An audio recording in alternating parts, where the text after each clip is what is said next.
So I'm here with Michail Langas. He's a director behind Benigni Exaggerated. Congratulations, a short drama. Short comedy, black comedy Black drama. comedy drama. You're the filmmaker behind this.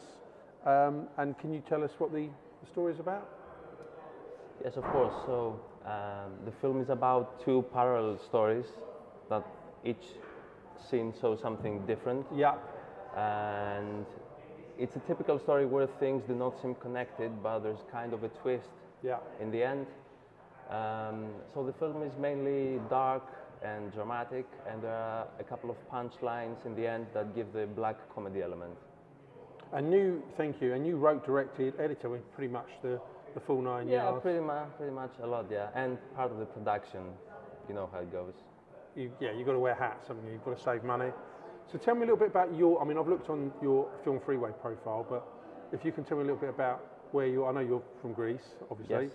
Well, not obviously, but I know you are. But if you can tell me about where you came from and how you ended up Okay, so where you are now. Originally, before the age of 21, I never thought about filming. I always liked narrative. I always liked storytelling, even from when I was 6, 7 years old. I used to write a lot. Yeah. Nothing more specific than that. But at the age of 21, I started watching more and more films. Yeah. And eventually I thought, I want to tell a story, but I don't like literature. Yeah. I want to show things. I want audio, video, dialogue, visuals. I want the whole set. I think this is art that includes most of the feelings, I guess. Sorry, not feelings, senses. Most of the senses. Compared to music or literature or dancing. Yeah, because these can encompass all of them, of course, can't they? So is this your first film? No, it is not. It is just the last one. I finished the post-production when I was still permanently living in Greece. Right. So I had done a few then, and at the moment I have quite a few, like 3 in 2019 that I'm in post-production now. Oh, so you've got lots going on at the moment? Yes, but I do them when I go back to Greece because I'm still not really well connected in London. So for the last year I started attending networking events, festivals like this one, which is really good, by the way. Thank you. And eventually, because I will move to London permanently in 3 months, I will start shooting in London as well. Because the technical side of it, you can be anywhere in the world, can't you now, as you know?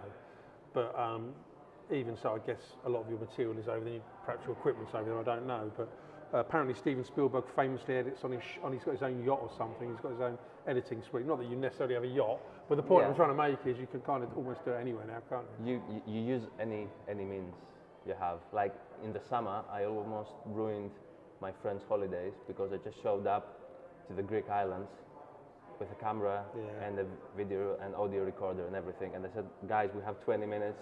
And it's like, but we're on holiday, let's just we're chill on out. holiday, let's just drink cocktails, and we shot a film. Drink cocktails, chase girls, chill out. Now, actually, they don't regret it now. Oh, okay. But they want to punch me at the moment. So, where did this twisted, dark dramaturgy, we should call it a dramaturgy? Yep. Where did that come from? What's the germination behind that? Most people think it's about drugs because drugs are an element They're in the film. But it's not at all about drugs. So the journey, the depressing journey of the character is something I wanted to show. You haven't experienced this, I guess? Nope. No, okay. The hardest drug I've ever done is whiskey. No, that's okay. The thing is, I wanted to show something dark and depressing. Yeah. And also I wanted to show how we shouldn't take ourselves too seriously, because life can always give you really insignificant moments that show that everything you consider divine or important is nothing. Yeah, we have a saying, maybe you have one in Greece, and it's men plan and God laughs. Yes. Yeah? Yes. So you probably have a similar... Yeah, it was something like that. You know, because this is kind of this old lady is kind of the god in the film. Yeah, and which is of things happening in it. I'm obviously not going to say too much. So talk to me about the writing process. I'm quite interested in this. I'm guessing this was, how many drafts of this were there? Actually, this is the shortest, the screenplay that took the shortest time I have ever spent on a film, because I was in a seminar. It was 2013 when I wrote it. Yeah. And I was doing a seminar, like a 3-month seminar in Greece. Yeah. And a guy encouraged us to write something short. And I had some feelings during this period. So I pushed myself, and in 3 days I wrote that. And that's the first draft, pretty much? Second draft. So it was, I think the only inconsistent, I mean, many people might like it or not like it. Yeah, well, that's the nature of films. That's the nature of films, but objectively, I think the main part that someone could criticize about the film is that the screenplay is 12 pages, and the film is 27 minutes. Yeah, because normally a page a minute, isn't it? Exactly. So how did you stretch it to over double? How did you manage, or did you just put a lot of words on the page? I don't know. No. The words were the same. So there were some. I know. The actors improvised a little bit. Yeah, okay. And also, there's. I seem to remember. Is there moments where his dialogue is, say, it's just like shooting? I seem to remember. And for example, a guy wakes up and walks out of the door. It doesn't say much. That's what the screenplay says. Yeah. Okay. But the whole process of getting out and all the feelings he has, this is what makes the film long. Which makes me think that you didn't storyboard this. If you can't. No, I did. You did. I did. Oh, that's surprising. So, did you know it was going to be about 30 minutes then, even when you storyboarded? I knew it was going to be more than 20 when I did the storyboard. Right. Okay. And did the storyboard match what you were shooting, or did you improvise on the way? 100. Not 100. 95%. Right. Okay. It was mainly the lights, because the budget wasn't big enough to have the lights exactly as I wanted them for all the scenes. And what about the sound? The sound's often a big problem. It was a problem. We had to ADR 60% of the film. Yeah, but that's not unheard of. But even so, maybe was that a surprise? I wasn't really surprised because I really focused on the visuals. So I did a good search for the DOP, the camera, lenses, lights, especially for the dark scenes. So let's go back to this.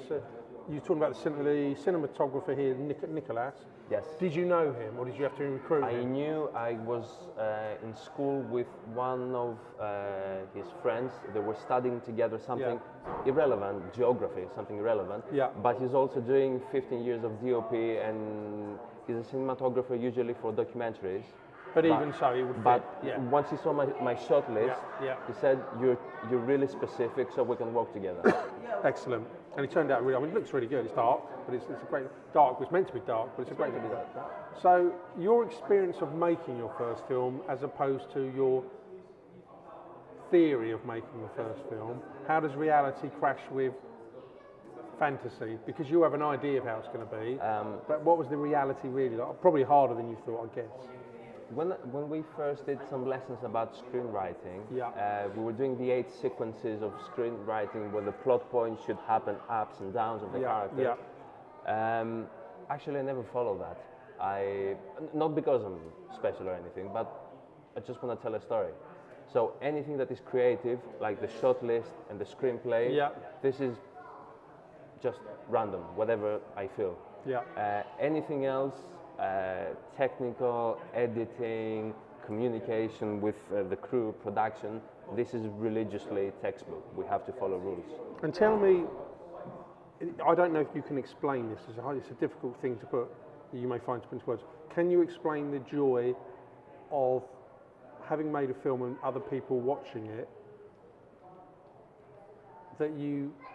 how did you feel? Is it possible? So you're in a room, and you've got people who've never seen it before, they're watching your film, they're watching it the first time. I know when they like it, even if they say they like it, sometimes, you know what they say?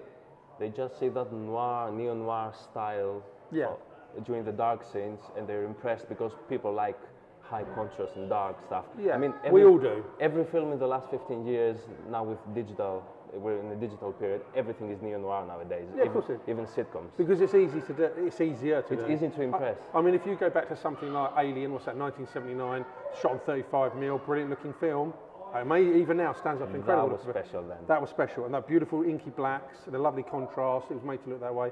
Very, very difficult. I'm not saying it's not difficult now, but it's a lot easier now in comparison. But what is that feeling you have, that unexplainable feeling possibly, that people have seen your film?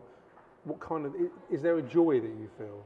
Are you talking about the moment of inspiration or the moment I get feedback from? Yes. Feedback. Well, both. Actually, it's a good question. A good point. So, the feeling you have when the film is locked down and completely finished, and the first time you show it. So maybe the first time you show it to other people. So when it was done, I hated it because I did the editing. So I had seen it. Never do the editing. Yeah, 2,000 times before, and I had a slow computer back then. Yeah. It wasn't as good as the one I have now. So it took some time. It took longer than I expected. So I hated it at the moment. I had to see it again after 6 months to relax and enjoy it. Yeah.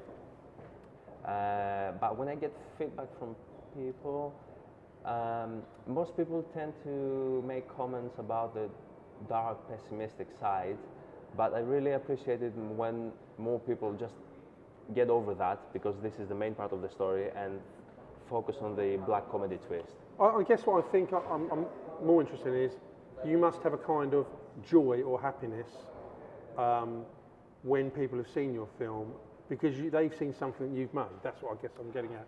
That's the first joy. Yeah. But sometimes, especially when you don't have a distribution or a producer, big production company behind you, it's mostly friends or friends from friends that watch your film. So they're not really objective. So someone who didn't know me from before, like you might give more honest feedback. Realistic. More realistic, yeah. See, the reason I said about the editing is because I've come across this so many times. The problem when you're editing your own film is, are you going to be brutal enough, right? So what I mean by that is, someone who has an objective eye, who is not connected with a film, will be honest with you and say you can't put the scene in because it just doesn't work. Where you will be thinking, if you're editing, I'm the filmmaker and I'm not cutting that scene, because I'm just not going to do it. They will be brutal with you. So what I'm trying to say badly is, and I know having an editor obviously costs money, of course, but they will bring a different look, a different angle to how your film should be. So you may be, we call it, I don't know, choosing your child, you know what I mean by that? So you'll have a cut of the film and you will do everything you can not to cut it, because you don't want anything cut out, right? You want it all in there, or as much as you can. Not if I give them a shot list. Okay, well that's fair enough, but even so, I guarantee you that they will choose scenes or cuts in there that you do not want removed. I've worked with, when I was in Greece, before I did those projects that are under post-production now, I worked with two big editors. Right, okay. One of them was really passionate about telling his opinion. Yeah. Both of them were brilliant in the techniques, in the technical part. The second one was a professional. Never expressed an opinion unless something was, something was really bad. Just followed my advice. I think I appreciate following the director's advice more. Yeah, okay. If it doesn't work out, I will do a test screening for 10, 20, 50 people, and then they will tell me what doesn't work. Okay, that's fair enough. So you're stuck, not stuck, but you're frozen because you've got these projects to finish, but you won't finish them until you go back to Greece.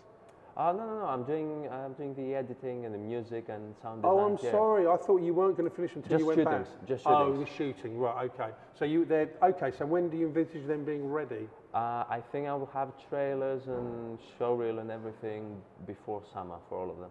Okay. With this one, and what kind of films are they? Black comedies. Oh, okay. Fair enough. Because comedy is, I think, the hardest thing to write. So I admire anyone that makes comedy. If one of 0 to 100, 100 is absolutely, totally happy with it. Where is this now? In hindsight, where is it on that scale? 90. 90%. 90. Yeah. And what would you immediately like to do to change this if you had the time and resources? Lights. Yeah. Some actors. What, their performance or choose different ones. Oh, okay. So half of them were really good. The lead actor was really good, so I wouldn't change him. Some of the secondary actors, I would change them. And some parts of the editing, I was really, okay. I thought, not because I didn't follow my shot list, because I thought that, your videos, the videos you choose for the editing, I thought they were sacred. You cannot easily cut them and crop them and do stuff. Well, just to make it tighter, do you mean just a little bit tighter? As long as it's a raw file and you haven't processed it, now I do anything. Yeah. But I'm more experienced now. Back then I was a bit scared. Yeah. Yeah, of course. Every time I wanted to do a detail, like change the speed of a frame, or make it short or quicker, or slow motion, I was a bit scared. Like, should I do this? Should I do? Yeah, okay. And I jokingly said about comedy being the hardest thing. I really do think it's the hardest thing to write, because something you think is funny, someone in the audience may not think it's funny, right? Because it may be personal. The more we grow up, when you do black comedy, more people tend to agree. Yeah. Because they have all experienced a little bit of misery in their life. Yeah. If you do just comedy, then it might be just a cultural thing. English people laugh with different things than Greek people, for example. Our comedy in Greece tends to be more shouting. In England, it's more elegant and dark, I believe. Yeah, kind of. I like English comedy more. Yeah, well, let's be honest, we're the best at it, So it's, no, but that's a fair point. Okay, listen, wonderful. Thank you very much for that, Michail. Fantastic. Thank you for the interview. No, you're more than welcome.